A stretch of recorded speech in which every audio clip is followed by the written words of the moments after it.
Alors, donc on reprend le chapitre 17, Perek Zayin de Netzar Israël, Baruch Hashem, et nous avons une histoire supplémentaire qui est racontée par Oula, un des Chachamim, sur ce qu'on appelle donc Romi, apparemment une des bourgades de la Grèce. D'accord? Édom, encore une fois, nous sommes sur Romi. Évidemment, je pense que vous en êtes conscient, c'est pas un hasard si le Maharal s'est particulièrement intéressé à Édom, vu le contexte dans lequel lui-même se trouve. On est à Prague, on est en Europe, dans une Europe en plus chrétienne, donc évidemment, il y a tout un ensemble de présupposés qui sont essentiels. Et le fait est que justement, dans le traité de Megillah, il y a cette histoire qui dépeint ce qu'est justement Édom, donc l'Italie, Italia chez Yavan, Zekrach Gadol chez Malchut Harevi, une grande bourgade de cette quatrième royauté. Qu'a-t-elle de particulier cette quatrième royauté? D'abord, shlosh mot parsa à shlosh mot parsa. Elle est sur un territoire de 1200 km. 300 parsa, c'est 300 parsa, ça fait à peu près 1200 km. Non, c'est la Sicile, quoi. Un peu plus que la Sicile, j'ai pas le. Vous ressentez? Oui. Ils sont pourris quand même. Yeshba, Chassa, Jvakim. Sur ce territoire de 1200 km, vous avez 365 Kenyon Azrieli. D'accord? Avdim. Keminyan Yemot Achama. Sur 1200, j'ai pas la référence en tête, mais 365 chouk sur 1200 km, ça fait beaucoup quand même. Pour ça, j'ai dit Kenyon Azrieli parce que vous pouvez imaginer la grandeur de l'édifice. 365 chouk. Et le plus petit d'entre eux, à Katan Shebekula, chez le Mochre Ofot. Le plus petit d'entre eux, eh bien, ils vendent des oiseaux, des poulets. Enfin, ils vendent des oiseaux. Pourquoi c'est le plus petit d'entre eux? Pourquoi ce serait le plus petit? Qu'est-ce qu'il y a de petit dans vendre des oiseaux? On va voir. En tout cas, à leurs yeux, il est petit. VM, Tetzain 1000, al Tetzain 1000. C'est-à-dire à peu près 16. 16 000 sur 16 000, ça fait à peu près 14-15 km. D'accord? Les plus petits d'entre eux, c'est, voilà, ils ont comme ça des choux qui vendent des poulets. Et Meler Soed, Bechol Yom, et le roi, il va manger chaque jour dans l'un d'entre eux. C'est ça?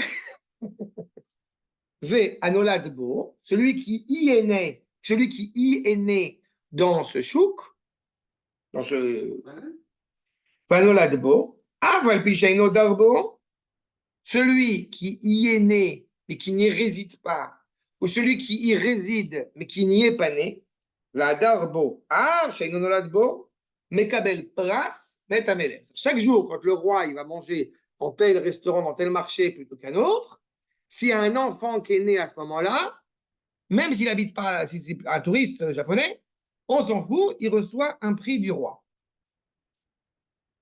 Veshlosh de la film Beibanei, Yeshbo. Ah, et un petit détail supplémentaire, nous avons près de 3000, comment dirais-je, salons spa, salons d'aisance.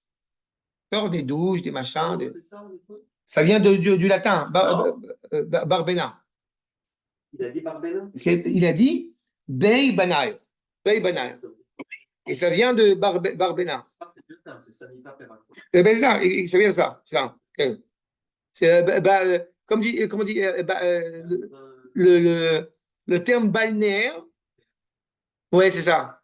Mais il y a un terme en latin qui se rapproche de balnéaire. Balnéaire, ça vient de ça.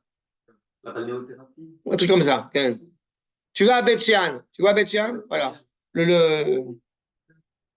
Yeshbo.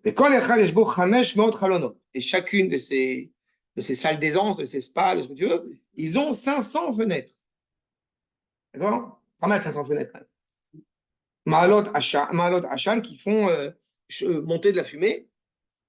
Route la Choma, en dehors de la muraille, parce qu'il se trouve que ces 500 fenêtres, eh bien, elles ont des vues très différentes, chacune d'entre elles. Non, c'est du pchat, c'est une histoire vraie. D'un côté, Tzedachat Yam, on voit la mer. Tzedachat Harim, de l'autre côté, on voit des montagnes, avec Vaot et des plaines. Mais Tzedachat Mechitza Shel Barzel, dans une troisième, eh bien, on va voir une frontière de fer, des métaux. Et dans une dernière, Khulsit Ometsula, c'est-à-dire des pierres. D'accord, des pierres et des pierres et de la boue dans une dernière fenêtre. D'accord, 500 fenêtres, toutes orientées, encore une fois, chacune dans une direction bien précise. Ah, c'est clair? D'accord? C'est clair? C'est limpide. On veut pas. D'accord? Ça, c'est ce que raconte Oula dans le traité de Megillah. Pardon? Comme de l'eau de roche, voilà. Non, c'est quand même assez impressionnant. C'est que quand on lit cette histoire, d'abord, ça nous fait un peu rire parce qu'on voit bien les détails qui sont là, mais il faudrait, sans être prophète, au contraire, il faudrait quand même, excusez-moi du terme, être vraiment crétin pour pas comprendre que ce que dit Oula, il y a une profondeur extraordinaire. Il y a un sens, évidemment, à chaque chose. Qu'on va essayer, le Maharal, il va nous expliquer cette histoire. Chaque détail. C'est l'histoire du Marat? C'est l'histoire de la Gemara. C'est le traité de Megillah. Mais le Maharal va commenter, va expliciter cette histoire. C'est considéré comme de la poésie. C'est pas C'est ce qu'on appelle en hébreu Agadeta. Dans la Gemara, tu as de la halacha et tu as des histoires. Mais les histoires, ce n'est pas des histoires pour enfants. Même si même un enfant peut y prendre du plaisir. C'est vrai? Ben, tu vois, déjà. Donne une explication. Il a dit, voilà ce qu'il y a. Voilà, c'est ça. Et la Gemara au sens enlève Rashi, enlève tout le monde. C'est là, vas-y. Qu'est-ce que dit la Gemara? Voilà le texte de la Gemara. On a, aujourd'hui, c'est impressionnant, c'est impensable de penser qu'on a pu étudier la Gemara sans Rashi.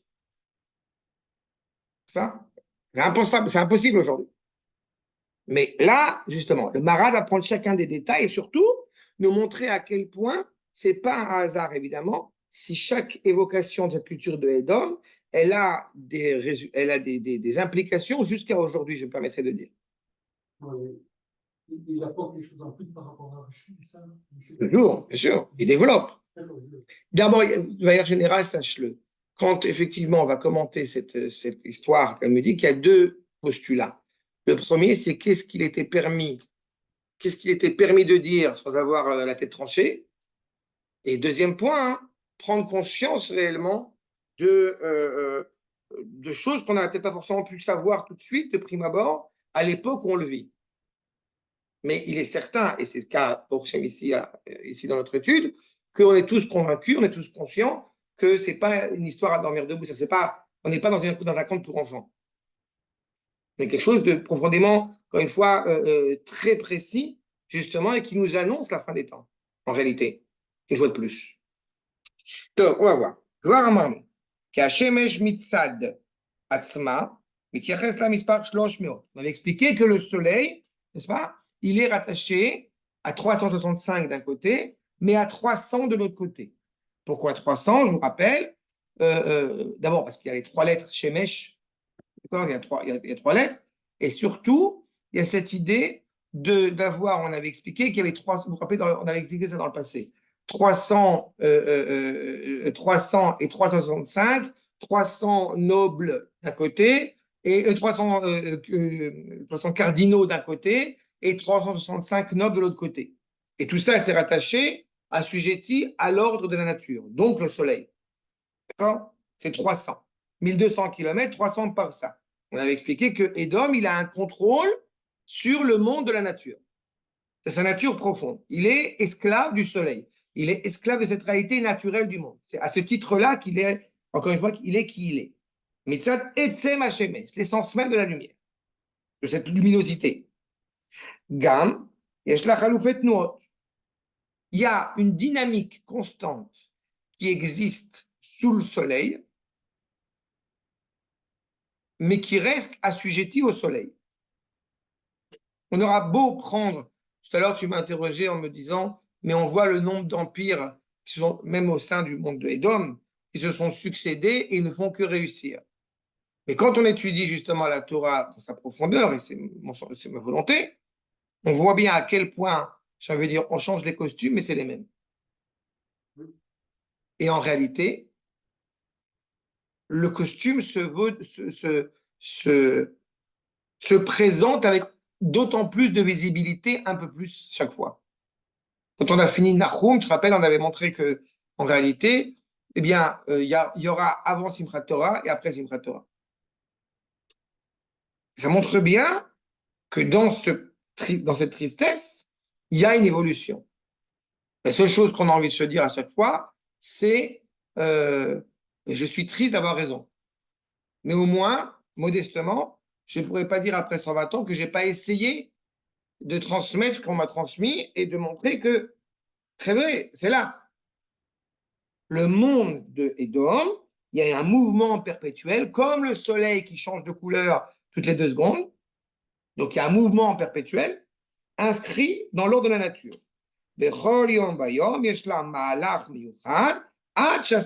Ce bouleversement du soleil chaque seconde qui dure 365 jours. Pas Amar, qui a krach be'atzmo, ce quartier, cette bourgade, ou shlosh mot parsa, chez Karaoui Alze, et moi j'ai baie. On a. Amakom mechulak le chassach halakim. Donc cet endroit, il se partage en 365 jours. On a dit 365 marchés. Tout l'idéal auquel est rattaché Édom, c'est un idéal qui est, je le répète, assujetti à l'ordre de la nature. On ne peut pas penser dans cette culture de Édom, animée par l'orgueil de Édom, on ne peut pas penser qu'il y a une réalité qui dépasse l'entendement humain. On avait expliqué cette problématique-là en transformant Dieu en homme. Je peux me rattacher à Dieu. Sinon, je ne peux pas m'y rattacher. Mais on a le droit de dire qu'il y a une réalité qui me dépasse, à laquelle mon esprit n'est pas capable que mon esprit n'est pas capable de percevoir, ce qui ne le rend pas faux, ce qui le rend juste avec humilité de dire je ne sais pas. N'est-ce pas?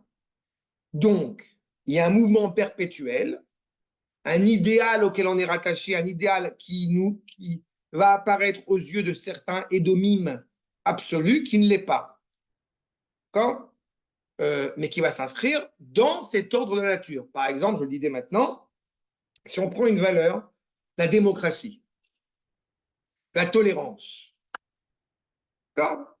Et aux yeux de cette tolérance, enfin, en exprimant, en exploitant la valeur, le dévolu qu'on va donner à cette tolérance, à la démocratie, à ce que vous voulez, tout va être géré par ce prisme-là. Je suis contre la censure. OK. Pour toi, la liberté d'expression, c'est une valeur suprême. Mais qu'est-ce qui se passe quand le monde va souiller cette liberté d'expression? Eh bien, je vais accepter cette souillure au nom de la liberté d'expression, au nom de la démocratie, au nom de la tolérance, au nom de ce que vous voulez. Mais la valeur en tant que telle qui est défendue, elle n'est pas absolue. Et je suis incapable de me rattacher à la vérité en tant que vérité, puisque, ayant été influencé par la culture grecque, je sais pertinemment que je suis dans la caverne et que je ne peux pas sortir de la caverne sans être aveuglé par la vérité. Donc, comme je vais en souffrir, donc je récuse la vérité. Donc, je m'inscris dans une culture qui, de toute façon, est fausse. Ah non, pardon, je vais dire autrement. Chacun sa vérité. Tu vois? Il faut être pluraliste ou postmoderniste. Il n'y a plus. Et c'est toujours très émouvant quand on entend un de nos compatriotes qui dit pluraliste. Parce que Paul, il n'a pas appris. C'est-à-dire. Donc, on est rattaché à cet idéal-là, qu'on va renouveler en permanence, en acte, dans les faits, dans le marché, dans là où est la place publique, là où les gens se rencontrent. Peut-être que les 365 sur le marché, c'est quelque chose qui est éphémère. Oui. Donc, en fait, compte tous les jours, ils renouvellent. On arrive au roi. Le roi qui va manger dans les marchés chaque jour. Non. Mais il ne peut pas y en avoir. Parce que passer à long terme, c'est penser réellement avec un idéal authentique. Mais c'est pas ça qui intéresse la culture de Edom. Ça revient sur l'idée, On va y revenir. On va y revenir. En tous les cas, il y a un mouvement perpétuel. C'est pour ça qu'on ne peut jamais se contenter, on n'est jamais satisfait de ce qu'il y a, puisque de toute façon, à l'origine, il n'y a pas d'idéal auquel on est rattaché. שלוש מאות פרסה, שכראוי זה כמו שהתבהר. אמנם, מקום מחולק, on a dit, לשסה חלקים, 365 parties, 365 שווקים, כמו שהן חלקת תנועות השמש, שנחלקת לשסה ימים. Comme le soleil qui change de couleur, qui a des dynamique perpétuelle, le monde, lui aussi, est véhiculé par cela. Aujourd'hui, si je parlais comme ça, aujourd'hui, on va servir tel intérêt, demain, on va servir un autre intérêt. Et puis après-demain, un troisième intérêt. Et c'est fondé sur quoi? Sur une réalité, encore une fois, qui n'a pas réellement de sens, qui n'a pas réellement de mouvement. Mais en admettant qu'il y ait une réalité pour laquelle, un idéal pour lequel serait authentique, serait vrai, serait juste, serait moral, ça veut dire quelque chose qui n'est pas figé, mais qui est en perpétuel mouvement de renouvellement. C'est-à-dire que la valeur serait juste, mais elle n'est pas figée. Ça, pour que ce soit plus clair, en admettant qu'il y ait, au milieu de toute cette pluralité, cette pollution d'idées, eh bien, il y a un endroit, une place, une idéologie qui soit pour le coup authentique et qui agit avec humilité et qui est en permanence animée à vouloir se rapprocher un peu plus, entre guillemets, du ciel. Un peu plus de la vérité. Du coup, oui, mais de mettre en évidence, de mettre en exergue cette vérité. Comment va-t-elle être jugée par Edom? Elle va être méprisée. Elle va être dépréciée. Ou alors, il faut qu'elle serve mes intérêts. Regardez la suite. Omnam. Ma she'amar, apachot shebekula, moche ofot. Le marché qui a le moins d'importance, c'est le marché des oiseaux. Le marché des réalités qui sont en perpétuelle dynamique, qui sont en perpétuelle élévation. Quand on parle de off, c'est quelque chose qui justement n'est pas assujetti au contrôle de Edom. Pourquoi? Parce que le roi qui dirige Edom, c'est le soleil. Les oiseaux, je vous le rappelle, ont été créés, ont été façonnés le 5e jour, en même temps que les poissons. Le contrôle des oiseaux, le roi des oiseaux, n'est pas forgé par le soleil, donc par la réalité, encore une fois, terrestre, mais elle prend sa source dans l'eau. Les Rachamim nous disent que les oiseaux sortent de la mer, sortent de l'eau. Première chose. Pourquoi c'est intéressant ce rapport à la mer, ce rapport à l'eau? Parce que qui est le roi des eaux? C'est la lune. Oui, c'est la lune. C'est la lune qui, elle, a un contrôle. Exactement. C'est le rapport à la lune, c'est pas le rapport au soleil. Donc ça lui pose problème. C'est pas qu'elle a un contrôle. On est d'accord que quand je dis un contrôle, on n'est pas en train de faire des divinités. Mais c'est par le biais de la lune que tu as les tsunamis, ou que tu as la marée, ou que tu as ce rapport à l'eau. Okay. Exactement.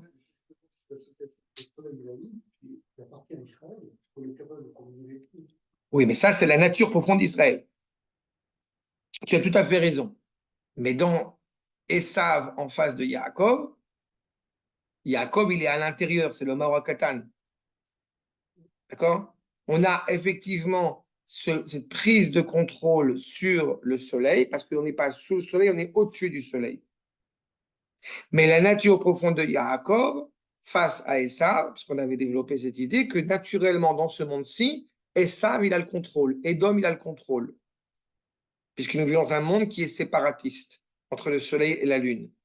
Viendra le moment où il n'y aura plus de Maor Gadol et de Maor Katan. Par le prisme d'Israël, il n'y a plus ce petit luminaire ou ce grand luminaire. Le soleil, la lune va retrouver son éclat. Exactement. Mais dans l'état actuel des choses, nous voyons bien, et surtout à l'époque où le Maral part, j'ai envie de dire, eh bien, nous avons clairement un conflit qui nuit à Édom. Donc, pour lui, cet idéal authentique est d'abord déprécié parce que, oui, c'est le petit marché, c'est le plus petit de tous les discussions, encore une fois, publiques qui peuvent exister. Et en plus de ça, je vais y résider, je vais y venir chaque jour pour y manger. Quel est l'objectif de Édom? C'est pas de respecter la vérité, c'est d'être respecté lui. En y mangeant, tu as vu comme tu es fier, tu as mangé à la table du roi. Mais on va y revenir, on va y revenir en 2 secondes. Il y a un côté consumériste, hein. C'est très bien. Ah oui, oui, c'est une précision extraordinaire. D'accord? יש לך להבין, למה מוכרי העופות הוא השוק שהוא יותר קטן? הנה, le Maral s'interroge. Pourquoi est-ce que l'endroit où on vend des oiseaux, on vend des poulets, serait le plus petit qui soit? ודבר זה ידוע למבינים. Bon, ben voilà, c'est clair. כי העוף הוא נברא מן המים, ואין בו ממשלת החמה. Le soleil n'est pas le maître des lieux dans la mer. Qui a chama koach esh. Le feu, le soleil, c'est le feu. Alors que, évidemment, l'eau, c'est. Avalevana, même shalta, la maïm. Le soleil face à la lune.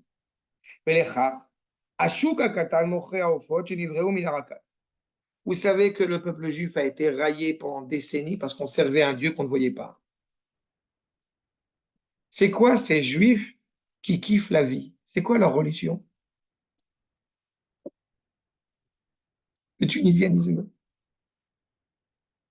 voyez, toutes ces problématiques-là fait qu'on ne peut pas.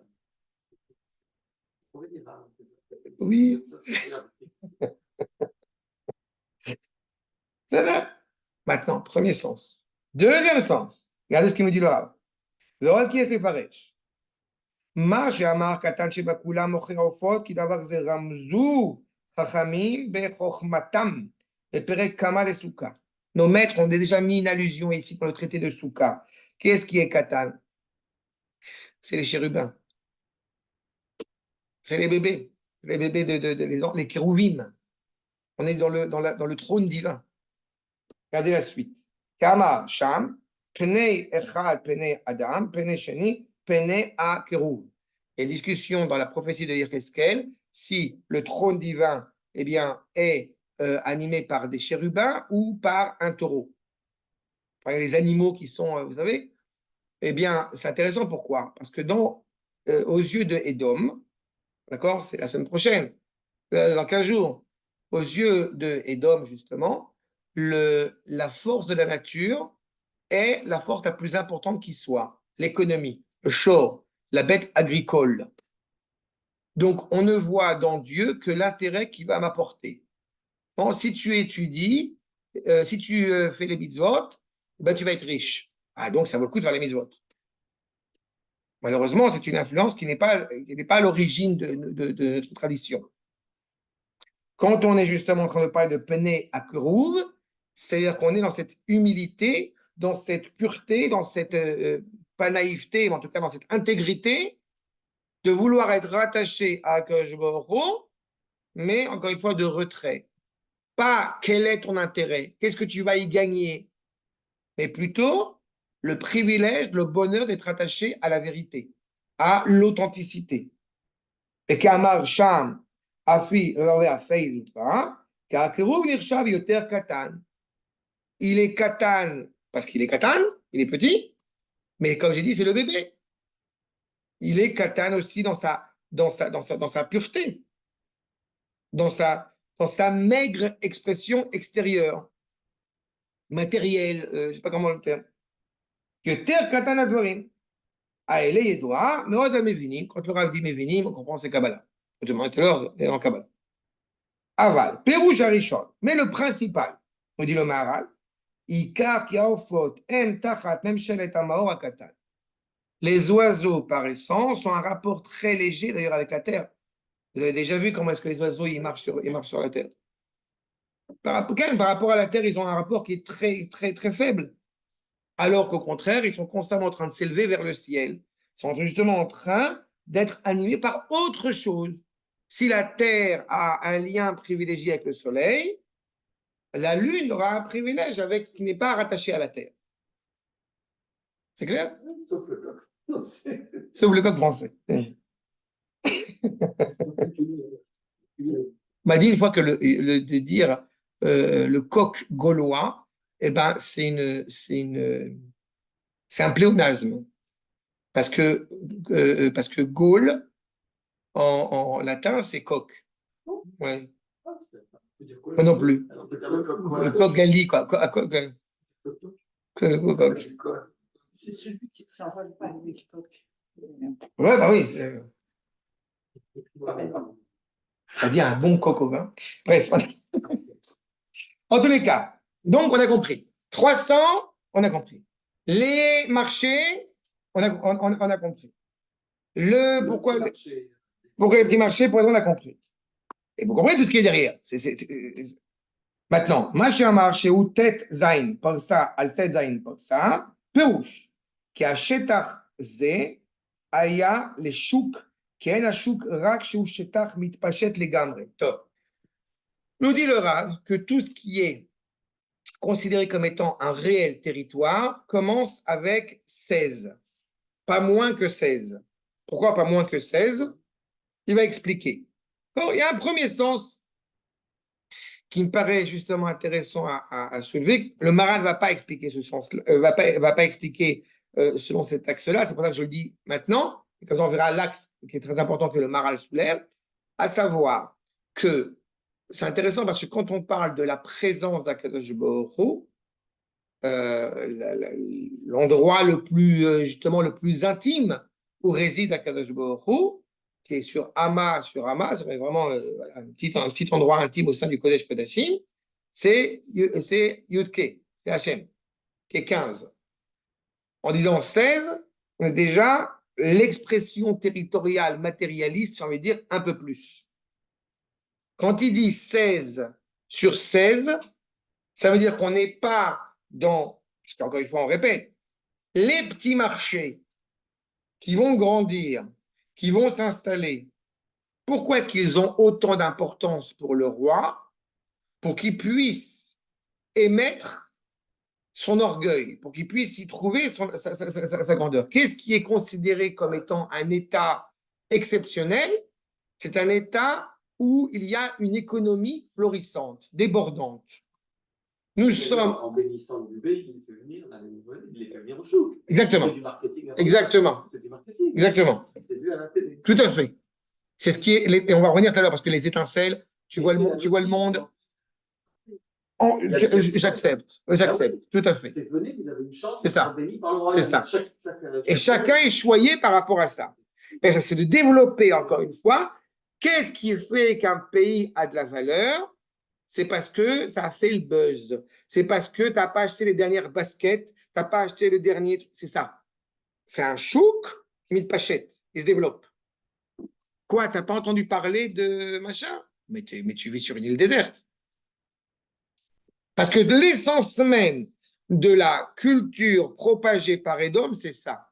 Qu'est-ce qui va faire qu'on va avoir encore plus de poids? L'homme, dans sa dignité, il est justement 4 amotes sur 4 amotes. Il est en soi. Il a besoin d'avoir, voilà, d'avoir quelque chose qui l'encadre, qui l'entoure. C'est intéressant le 4 sur 4, parce que 4 sur 4, 4 fois 4, ça fait 16. On y arrive. Ça, c'est déjà ce que veut dire le Maharal. Et vous comprenez la notion qu'on va vous évoquer. Qu'est-ce qui a de la valeur dans le monde? C'est ce que tu vois. Ce que tu ne vois pas n'a pas de valeur. Qu'est-ce qu'on appelle voir? C'est ce qui a une trace. Pendant des générations et générations, je me permets de vous rappeler que la culture tribale africaine n'est pas une culture. Pourquoi? Parce qu'il n'y a pas d'écrit. C'est pas? La culture occidentale, elle est considérée comme étant culture parce qu'elle a publié, parce qu'elle a fait des œuvres d'art, parce qu'elle a publié de la musique, parce qu'elle a écrit, parce qu'elle a transmis, propagé. Avec les années, on a commencé peut-être dans le monde occidental à entendre qu'il y a quand même une prétention mal placée, sous prétexte qu'ils n'ont pas d'écrit, eh bien, ils ne seraient pas de la culture, ce qui est déjà une évolution. Par exemple, qui est un juif. Renié, mais juif quand même. D'accord? Sachez, c'était le petit-fils, ou l'arrière-petit-fils du grand rabbin de Versailles. Non, non, Ouais. Ouais, Ouais. que de faire les Tedayim, ça sauve de la peste. Et il a dit, j'attendais un peu plus de la Torah. Qui a dit ça? Lévi-Strauss. Son grand-père, il avait écrit. Un panneau comme ça. Non, que le grand-père de Lévi-Strauss, qui était le grand rabbin de Versailles, il y avait sur son salon un panneau apparemment, faire les Tedayim, ça sauve de la peste. Non, mais c'est pour te dire que quand on a commencé à déprécier la Torah, malheureusement, Oui, mais ça veut dire aussi que quand on est grand rabbin de Versailles, on a des gros risques d'avoir des petits-enfants qui sont déjà bien. j'ai souvent dit qu'être un C'est tzaddik, pas que l'expose qui est fautif, c'est aussi le grand-père. l'exil de 2000 ans. Mais tu as raison, mais c'est très Grand compliqué. rabbin de Versailles, c'est pas pour nous. Je suis navré, mais c'est. Le grand rabbin de Marne. Non, mais encore une fois, non, Le petit rabbin de la Foula, encore une fois, c'est il est intéressant ce que tu soulèves. Parce que c'est. Non, d'abord, dans la question de grand rabbin et petit rabbin, c'est une question de statut par rapport à une ville. Mais ce n'est pas le problème. Ce qui est vrai dans ce que tu as dit, par contre, c'est malheureusement la situation du peuple juif en exil. Je te rappelle quand même, à mon grand désarroi, mais ce n'est pas désarroi, d'ailleurs, je m'en fous en vérité, mes coups n'attirent pas des milliers de vues comme certains organismes. D'accord? Ce que je veux dire par là, c'est que on peut reprocher, je ne le ferai pas spécialement, mais on peut reprocher aux rabbins de ne pas être à la hauteur, mais souvent, on découvre qu'il y a des, j'ai volontairement utilisé ce terme, il y a des ouailles qui n'ont pas envie d'aller plus loin et plus profondément et plus intensément que ça. C'est un peu à double tranchant. C'est-à-dire que malheureusement, on ne devrait pas avoir besoin de dire à un juif, fais Netilat Yadayim, ça va te sauver la peste, ça va te sauver de la peste. Et malheureusement, tu as certains juifs, jadis, je pense que ça n'existe plus désormais, mais il y a certains juifs que si tu ne leur dis pas, si tu fais Shabbat, tu vas être milliardaire, bah, c'est pas sûr qu'il fasse Shabbat. Ou c'est pas sûr qu'il soit milliardaire. Je suis un peu attristé de ça. Mais encore une fois, on n'est pas une faculté de judaïsme, on est un peuple. Avec des gens intelligents et des gens moins intelligents, et des gens instruits et des gens moins instruits. Mais ce que chacun est apte à entendre. D'accord?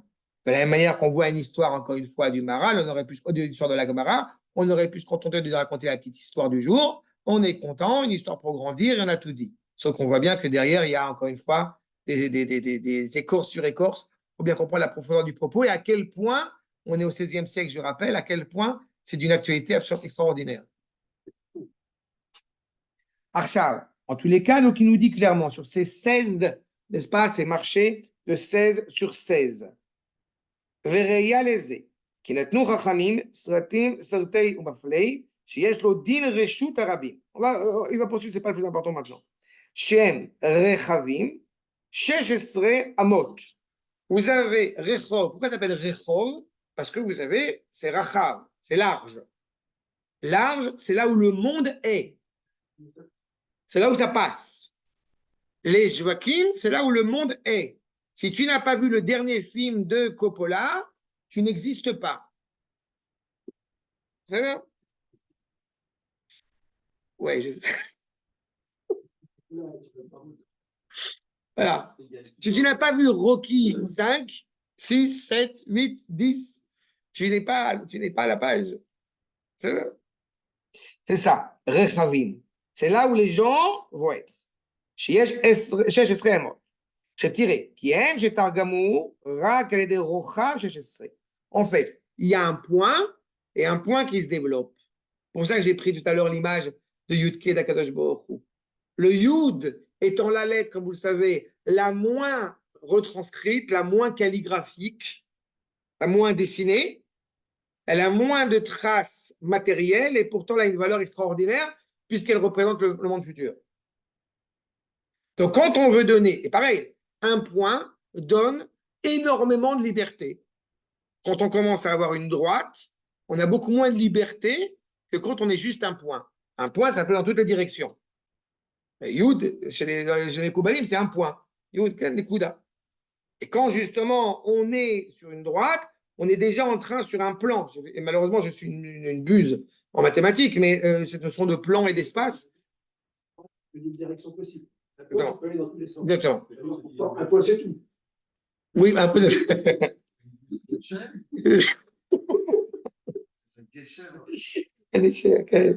Non, c'est là. Non, mais je veux dire que je n'ai pas la prétention d'être. Mais on comprend l'idée qui est évoquée ici. Et comment c'est un territoire, c'est un terrain. D'accord? On parle de 14-15 km au niveau de Tetzay. Achat. Donc, Vedavarse, il y a un amour, un flag, Hermos, lecha davar malodia lecha. Donc, comme on est déjà dans la Kabbalah, le Maharal, il est gentil, il nous donne quelques. Je vais donner quelques cacahuètes. Qui kol divrei chachamim, bechokma amuka meod meod. D'accord? Il y a quelqu'un qui m'a dit, il n'y a pas longtemps, un jeune homme, il m'a demandé, non, ça m'a beaucoup fait rire, parce qu'il a parlé avec quelqu'un, peu importe, apparemment un jeune homme pas très intelligent à mes yeux, qui dit, effectivement, le Rav Kook, il est très honorable, très respectable, mais il s'est trompé sur quelques points. Voilà. Non, c'est pas à Haïfa. Non, le garçon en question qui a parlé au nom de ce garçon, il m'a répété les propos qui avaient été dans un autre endroit. Mais quand il m'a dit ça en parlant du Rav Kook, j'ai une parole, comment dirais-je, très bienveillante et très tolérante, puisque je lui ai dit qu'il crève. D'accord? Oui, mais c'est une maladie de formulation, je ne souhaite pas vraiment qu'il crève. Mais quand on est en réalité dépréciatif et méprisant à l'égard, c'est même pas moi qui le dis, c'est la Torah elle-même qui le dit, de celui qui est méprisant à l'égard d'un Talmid Chacham, il n'a pas de part dans le monde futur. D'accord? Donc, quand une personne est capable, du haut de ses 17-18 ans, de parler d'une autorité, d'une personnalité comme le Rav Kook, qui est extraordinaire, d'accord? Eh bien, je sors de mes gonds. Une fois dans un cours, dans une conférence, de mes gonds de tir, une fois dans une conférence de quelqu'un, il a essayé comme ça de rentrer avec un regard très méprisant, justement à l'égard des maîtres de la tradition. Et je lui ai dit, mais on n'a pas appris que tout celui qui considère les Rishonim comme des êtres humains, je n'ai pas fini ma phrase, et il me dit, tu veux dire que je suis un Hamor? Je dis, c'est toi qui l'as dit. Parce que c'est la phrase. Tout celui qui considère les premiers maîtres de la tradition, les Rishonim, comme des anges tutélaires, peut avoir le privilège d'être considéré comme un être humain. Mais celui qui considère les Chachamim, les Rishonim, comme des êtres humains, il est comparé à un âne, et même pas l'âne de Rabbi Pinchas Ben Yair. C'est un Chamor. Quand on parle d'un Talmid Chacham, non, c'est pas vrai, le faux. Quand on parle d'un Talmid Chacham, on a l'impression d'avoir Panei Hashem Tsevaot. On a un ange tutélaire, une flamme. Donc c'est un devoir ilchatique de répondre comme j'ai répondu. Et c'est exactement ce qu'il nous dit ici. Regardez encore une fois à quel point le Maharal c'est un éducateur. Il est clair que nous avons affaire à des propos, des Rachaïm qui sont Amouka, Meod. Donc quand tu lis ça, tu dis pas, allez, mais c'est quoi cette histoire de poulet, de machin, de blague? Non, non, non. C'est clair, c'est profond. Qu'est-ce que je vais pouvoir comprendre de cela? Veze, qui est un makom, chez ou makom prati, chez l'Adam, ou arba à l'arba. Mon endroit, mon espace vital, c'est 4 sur 4. Kemo shamu bechol makom. D'avoir ze arba amot al arba amot, mais qui fait l'auto, 16 amot. 4 fois 4, 16. J'ai mon périmètre vital à l'échelle individuelle, 4 fois 4 qui fait 16. Mais alors pourquoi est-ce que les Jvakim, ils font 16 sur 16? En fait, qu'est-ce qu'il est en train de nous dire? Quelle est la finalité de l'empire de Édom, comme je l'évoquais tout à l'heure? C'est que chacun soit le roi chez lui. Fais ce que tu veux chez toi, le Seigneur. Pas seulement quand tu vas aller rencontrer le roi dans le palais, tu es animé, tu es honoré. Non, partout où tu es dans ton royaume. Tu as le droit de faire ce que tu veux, comme tu veux, quand tu veux, t'habiller comme tu veux, penser ce que tu veux, dire ce que tu veux, avoir les mœurs que tu veux. Shelcha, shelcha, sheli, sheli. Fais ce que tu veux. Ça s'appelle Midat Zdom. C'est exactement ce que représente Édom. Chacun est roi dans son royaume. Il n'y a plus de responsabilité morale. Il n'y a plus de valeur, puisque l'objectif, c'est suprême, c'est la démocratie. Pourquoi est-ce que les gens, c'est pas vrai? Pourquoi est-ce que les gens, ça a toujours été vrai, simplement ça a pris des formes différentes. Je ne parle même pas de l'homosexualité virtuelle. Bien avant cela, ça c'est l'influence de la chrétienté. Bien avant cela, pourquoi les gens sont partis s'installer en Amérique? D'abord, avant toute chose, tu vas me parler des Irlandais avec la famine de la pomme de terre, qui a fait parce qu'il y avait des pogroms là-bas, c'est qu'ils sont peut-être dû mourir vu comment est-ce qu'ils parlent de nous maintenant. Alors voilà. Mais surtout, la ruée vers l'or. Qu'est-ce qui a donné force à la population en Amérique? C'est ça. Flous, Andes Flous. In God we trust. On est là-dedans. Donc, ça veut dire que tu as, et si on va un petit peu même avant, puisque évidemment, on est reproché d'être colonialiste, les natives, ça va, ils ont bien vécu, les Indiens en Amérique, après qu'ils soient massacrés. Okay, genre. Donc, à l'origine, ça a toujours été comme ça. Il n'y a jamais eu d'autre idéal que celui-ci. Mais c'est toute la problématique qu'on retrouve dans le monde de la chrétienté par excellence. On est rattaché à un idéal, mais quand tu vas jurer au nom de quoi? Quand tu vas après avoir recevoir ta green card et que tu vas avoir le privilège d'être américain, mais tu es américain à vie, tu as fait une confession de foi pour devenir américain, tu as mis la main sur le cœur et tu as fait un processus de conversion. Si vous avez vu un petit peu comment est-ce qu'on devient un citoyen américain, c'est très compliqué, mais pour devenir citoyen américain, il y a une conversion. C'est une profession de foi pour devenir américain. Tu épouses le drapeau, tu épouses l'hymne, tu épouses la culture américaine, tu as une vraie volonté d'être américain. Hein? Tu te dis, ah, évidemment, tu peux réfléchir. Mais pas shoot. Et à vie. Mais non, même plus que ça. Tu es citoyen américain. Oui, mais en plus, non, mais tu as un truc. Tu as un truc qui a été, un privilège qui a été fait. Je pense que tu sais en plus, que l'Amérique donne valeur à ses concitoyens pour l'éternité entière. Et pas que pour l'éternité, pour les descendants aussi. Ça veut dire que si, par exemple, eh bien, tu as quelqu'un qui est né en Amérique, qui a des enfants qui sont nés en Israël, par exemple, eh bien, il suffit qu'ils aillent une fois dans leur vie en Amérique et ils peuvent recevoir une allocation familiale pendant un certain nombre d'années. Je ne sais pas si c'est à vie ou non, mais tu reçois quelque chose. Je sais parce que je connais des gens qui l'ont fait. Et ce n'est pas des allocations familiales où tu dois mentir comme en France pour éventuellement le recevoir. Non, non, c'est un truc officiel. Il faut qu'ils payent des impôts. Mais ça, je crois que ça n'a pas toujours été comme ça. Il y a peut-être aussi un prêt maintenant financier qui fait que c'est comme ça. Mais en tous les cas, cette idée, je répète, où chacun est roi. À Makom, chez Makom Prati, on a dit, c'est un endroit individuel, mais tu es partout chez toi. Le roi, il n'a pas été dit dans la Gada que le roi, il a demandé l'avis à tel marché ou tel marché. Il est chez lui. La preuve, c'est que tu y résides ou que tu ne les résides pas, tu es honoré à ce titre. Parce que tu es né là où le roi est arrivé. N'est-ce pas? C'est ce qu'il va nous dire. Regardez la suite. Donc, mispar arba bilvad, liot makom à rabim, puisque 4, évidemment, est rattaché à la pluralité. Les 4 côtés, les 4 points cardinaux. Le séparatisme, c'est pas? Chacun fait ce qu'il veut, au nord, au sud, à l'ouest, à l'ouest. Au nom de cette pseudo-liberté, encore une fois, cette pseudo-tolérance, cette pseudo-liberté d'expression, et on en fait, comme on dit, des vertes et des pas mûres.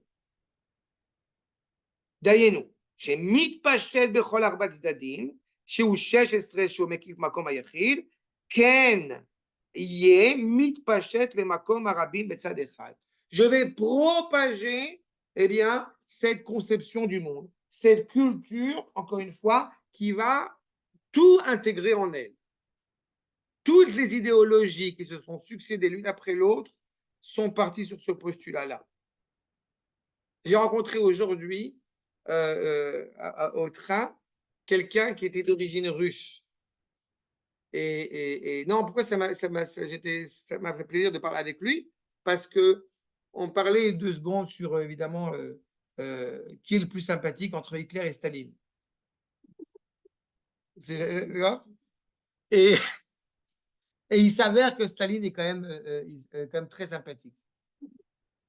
Ça, par rapport aux années du stalinisme, il est pas mal. Enfin, par rapport à Hitler, je veux dire. C'est comme ça. Ah non? Non, il y a un signe. Il y a un signe de virilité. Il y a un signe de masculinité, qui en général d'ailleurs cache une impuissance derrière. Non, il y a eu. Mais ils avaient aussi une moustache. Mais... C'est ça? On avance encore un petit peu? C'est ça? Donc, mispar tetzain al tetzain, ou shayach el hashuk, chez makom rabbi mefoulaj. Encore une fois, l'objectif d'une valeur culturelle que tu propages est l'idée de se propager partout. Je vais prendre un exemple. Encore une fois, je pense un très bon exemple. On trouve des McDonald's et du Coca-Cola partout dans le monde. Ouais. Alors, ça peut être sympathique un McDonald's, somme toute. Non, mais je suis sympathique aux yeux de certains. C'est ça le truc. Non, mais qu'est-ce qu'on va reprocher à McDonald's aux yeux de certains? C'est que tu me prends un hamburger, 1 heure après, tu as faim. Moi, je me permets de reprocher à l'égard d'un fast-food la problématique culturelle en elle-même du fast-food.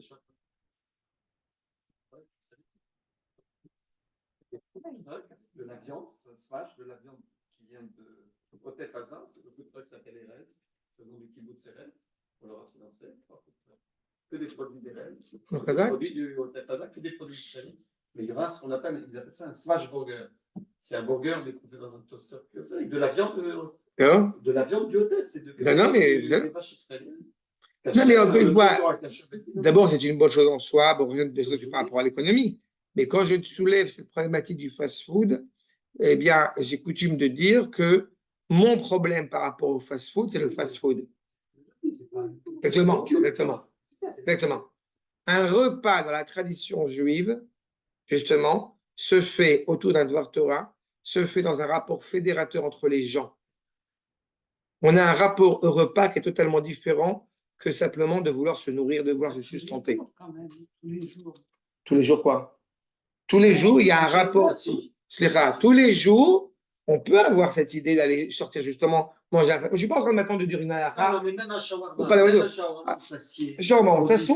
on s'assoit, on discute. Moi, je préfère crever de faim, par exemple, ça arrive souvent, que de manger sur le pouce.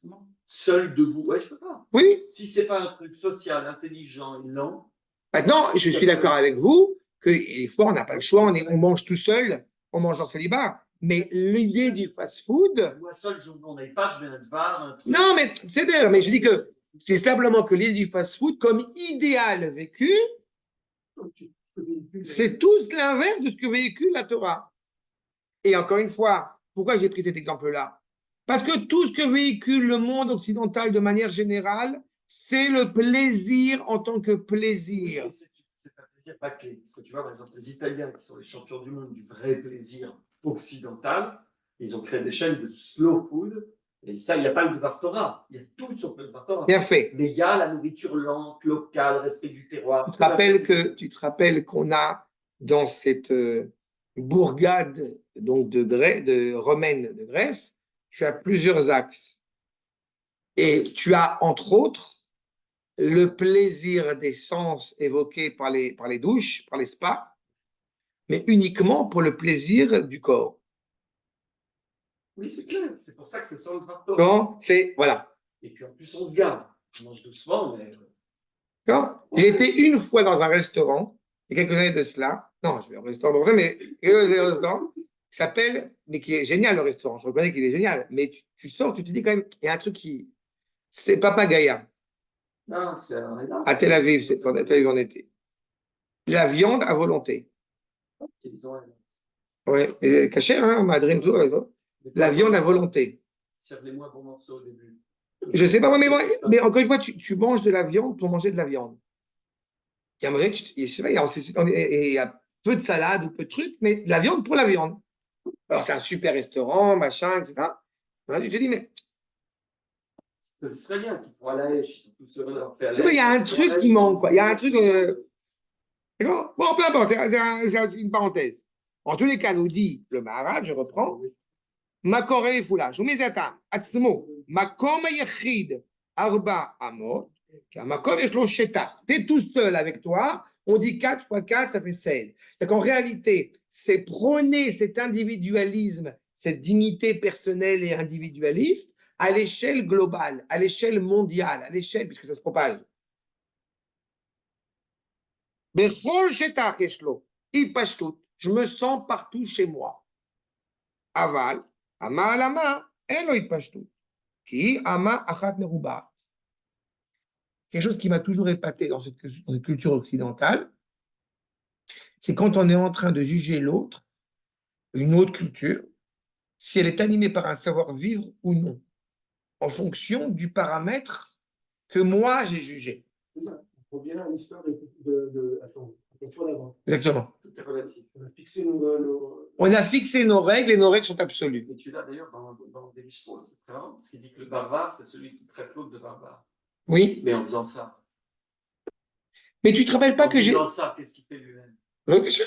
Ils disent que c'est le barbare.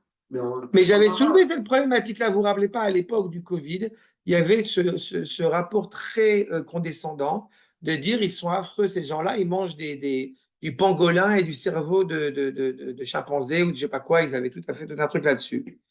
Et ça me faisait quand même beaucoup rire qu'en Occident, et surtout en France, ils étaient profondément méprisants à l'égard de cela, alors que j'ai pas le sentiment que manger des cuisses de grenouille et des huîtres ou des escargots ou des homards est plus respectable et plus honorable et plus honorifique que de manger du serpent ou je sais quoi d'autre, quoi. Mais non. avec un petit soupçon de ketchup. Non, mais d'accord. Mais encore une fois, à quel titre? À quel titre? Tu sais que j'en ai parlé de ça. À chaque fois que j'entends cette question du homard qui est jeté dans la casserole, tu n'as pas de sarba lechaim? Qu'est-ce que ça? Avant de savoir, hein, je ne savais pas, mon Dieu, c'est bon. Je ne savais pas. Alors je disais, Pas. mais c'est ça. Quand on est. J'en ai même plus envie. Et je vais même te dire, je reviens de Mexico pour mon boulot. Et ben, je suis écœuré. Je ne peux plus manger du Bon, je suis écœuré. C'est la neshama, ça. Je me marrais, je me disais, putain, c'est rentré profond. Tu voulais dire purée. Tu voulais dire purée. Pardon, tu voulais dire... Je vais dire gros, pardon. Non, purée. Purée. Je suis écœuré. Écœuré. J'étais tout fier, j'étais tout content. Je ne savais pas manger. Mais vous comprenez pourquoi je fais ce rapport à Ama sur une Ama face à 4 sur 4? Parce qu'en réalité, eh bien, à mes yeux, le vrai racisme n'est pas le fait de mépriser l'autre, comme certains le croient, mais le fait de ne pas connaître la culture de l'autre. Oui, un peu les fiches. J'aime les gefilte fish. Et les gefilte fish, c'est partie de mon peuple. Donc, arrête, ferme ta bouche quand on parle de nos frères, on essaie de toutes les couleurs qui soient. Mais par contre, je trouve méprisable, comme j'ai coutume souvent de le dire, de considérer les populations autour de nous comme étant des Occidentaux alors qu'ils ne le sont pas. et de leur parler comme à des Occidentaux, automatiquement les blesse, à juste titre. Il faut connaître leur culture, pouvoir leur parler comme il se doit. Les Arabes, Voilà.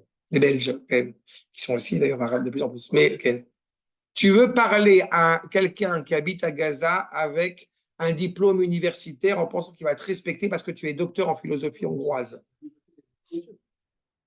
C'est-à-dire? Oui, mais justement, de penser que justement, au nom de cette dimension démocratique, nous sommes la seule démocratie occidentale au Proche-Orient. Mais cette expression, elle est profondément méprisable. Par essence, elle est méprisable. C'est ça. Non, mais tu fais le parallèle avec McDonald's, où les Américains ils veulent mettre la démocratie de partout. Et c'est exactement ça. C'est exactement ça. C'est le chouk partout. Et ce qui aura le moins de valeur, et c'est les oiseaux, on a dit, ce qui est animé par un idéal. Mais pour que lui aussi, je puisse l'intégrer, pour que puisse l'aborder, eh bien, je vais le édomiser. Je vais donner ma couleur. Je vais vous faire comprendre que c'est grâce à nous que vous existez. Et donc, tu es honoré. On est quand même content que Biden soit notre meilleur ami. D'accord? Vous la sentez là?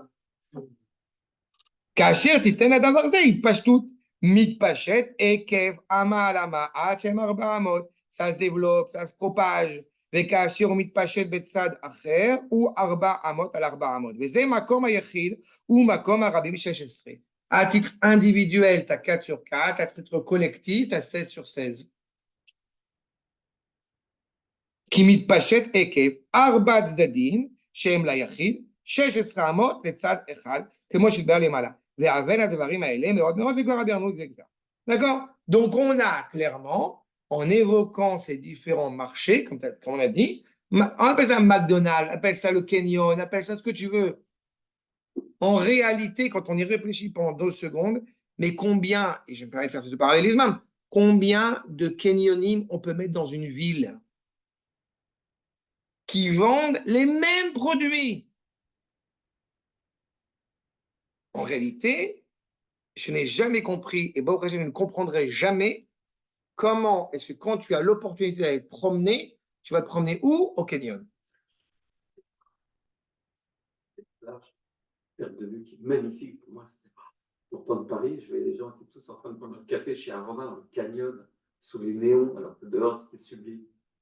Super visage. D'où est-ce qu'ils ont puisé cela? De Edom. C'est à la mode.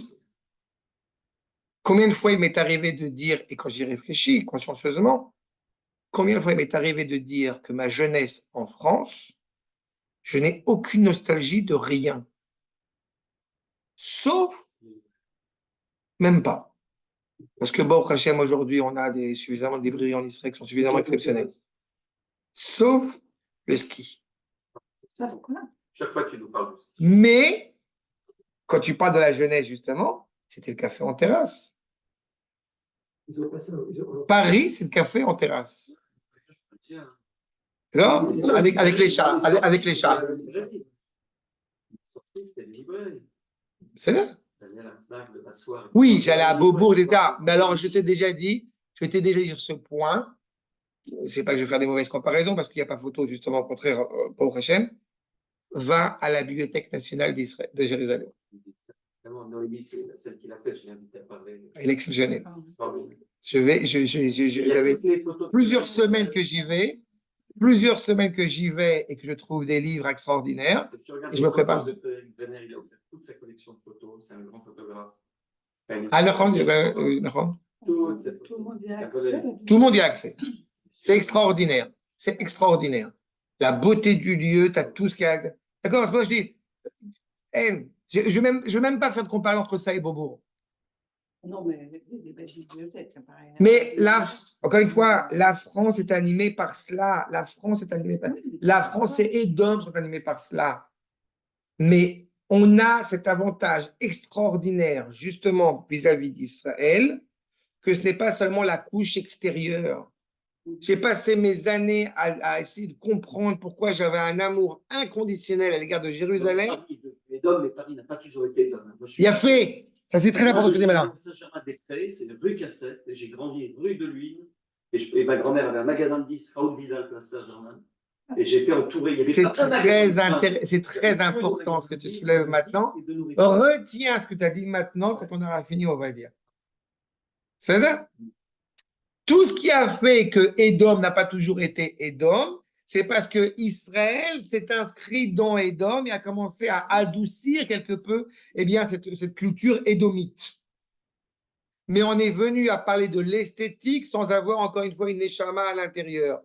On a dit, le roi va s'installer dans le marché, va y manger tous les jours pour donner sa trace, sa griffe à ce que ça a impliqué.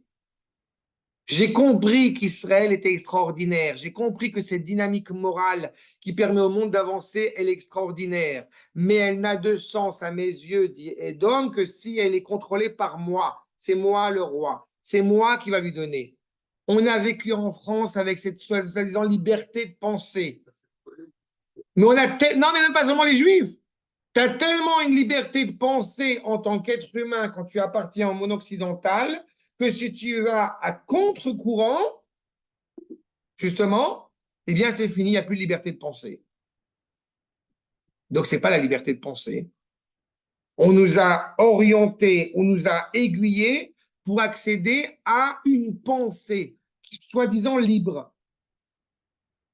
Donc, elle n'est pas réellement libre, puisqu'elle est contrôlée par le roi de Édom. Tout ce que ça implique, ce marché, c'est donner la place et la force, encore une fois, à Édom. Mais je vais te montrer que j'ai raison. Moi, roi de Édom, moi, culture de Édom. La preuve, c'est que quand tu es chez nous, tu as des super bibliothèques.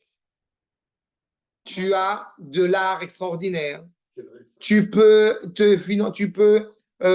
subvenir à tes besoins de manière extraordinaire. C'est vrai, c'est vrai. Tout ça, c'est Édom. Mais en Israël aussi, il y a quand même le pouvoir de Édom. Différemment. Le pouvoir est installé en Israël en tant que... Comme vous dites, il y a aussi... Mais d'où on a puisé cela? Mais d'où on a puisé cela, hein? Exactement, exactement. Mais c'est toute la problématique. Non, c'est pas en Israël, il y a aussi. Je tiens, encore une fois, à chaque fois que je vais utiliser ce genre de parallèle, c'est important pour moi que vous entendiez bien. C'est pas Israël, on est exempté de cela. Si la Géoula en Israël, elle était déjà achevée, je serais très content. Vous voyez bien que la réalité en Israël n'est pas encore arrivée là où ça doit arriver. On est quand même encore en train de discuter avec des pourritures à Gaza, de savoir si on libère des terroristes ou on ne libère pas des terroristes. Donc vous comprenez bien qu'on n'a pas encore fini. Pour le moment, je n'ai pas encore entendu aucun ministre dans le gouvernement d'Israël, peut-être à part un, qui dit quand même qu'il est temps de balayer sur le Harabaït. Je n'ai pas entendu une seule personne parler dans ce sens. Donc, on n'est pas encore arrivé là où on doit arriver. On est en train de sortir de Édom, mais l'influence de Édom, elle est notable, parce qu'encore une fois, elle est tentante, elle est intéressée, elle est intéressante. C'est que même là où Édom essaye d'être spirituel, je te l'avais dit, je vois à quel point c'est vrai, je suis désolé, pas comme ça, ce que je dis, c'est l'art. Parce que l'art, c'est quand même un des domaines de la spiritualité d'Édom. Or, c'est toujours individuel. L'art est individuel. C'est le plaisir personnel. Roi, exactement. L'artiste qui est au centre. Et pareil avec le philosophe. La bibliothèque que Sylviane elle a rappelée, comme je me permets de le rappeler, Beaubourg, c'est le centre Pompidou. Ouais, Pompidou, c'était un essai. Non, mais peu importe. Mais c'est pas que Pompidou. T'as Mitterrand, t'as l'art africain de Chirac, t'as l'art islamique de Jacques Lang. Oui, mais ça, c'est ceux qui ont payé les musées ou qui ont non, mais c'est pas ça qui m'importe. Qu'est-ce qui est important? Regarde, vous vous rendez même pas compte. Dans la Torah de Moshe, il dit, tu m'effaces de ton livre. La Torah de Moshe, qu'on va rester à appeler Torah de Moshe jusqu'à la fin des temps, Moshe n'était pas intéressé qu'elle porte son nom. C'est exactement cela. Dan Ofer aussi. Pardon? Dan Ofer aussi. il est comme ça. Je sais pas qui c'est. Là, je sais pas qui c'est. Ofer, les frères Ofer. Les stars de Sami Ofer, il y en a partout en Israël. Ah oui, Sami Ofer, oui. Lui, il se prend. Mais c'est des affaires. Non. Non? C'est des dons. C'est des dons? 25%, mais C'est que je encore une fois, mais c'est pas l'essence profonde de la Torah. C'est pas l'essence profonde de la parole hébraïque. Le Maharal, encore une fois, qui le connaît? les musées, c'est vraiment ça. Et la Torah n'est pas un musée. Succession de Am Israël n'est pas un musée. Tout à fait. Encore une fois, il y a aussi un devoir. Là, tu soulèves un sujet supplémentaire, et je vais m'arrêter là, mais il y a un sujet supplémentaire que tu soulèves, c'est on fait des dons à la synagogue. C'est important qu'on les fasse parce qu'on veut réussir dans nos affaires. Il y a autre chose qui va revenir sur l'art. Mais c'est pas grave. Mais c'est pas grave. Dans l'art des dômes, ça crée le romantisme, qui est un mouvement de la femme, qui est un mouvement qui. Mais on est là-dedans, puisque le monde n'a pas de finalité, puisqu'on est encore une fois sous le soleil. Donc on ne peut être que des fétistes et pessimistes. Si tu regardes les plus grands artistes juifs, il y en a plein dans le monde. À l'époque des surréalistes, c'est pas des surréalistes, c'est Chagall, qui est complètement transcendé, parce qu'il parle des sujets, et Calder, c'est complètement aérien. C'est pas triste du tout. Il y a la Neshama qui parle. Ouais. En tous les cas, ce qui est important pour moi, c'est que vous entendiez bien. On poursuit, on va se rattraper la prochaine fois. Je pensais qu'on aurait fini ce chapitre aujourd'hui, mais on poursuit la prochaine fois. Mais vous voyez la profondeur de chaque détail? C'est ça qui est important. C'est 6h30. Tov Rabotai, Shalom, Kol Tuv. Oui.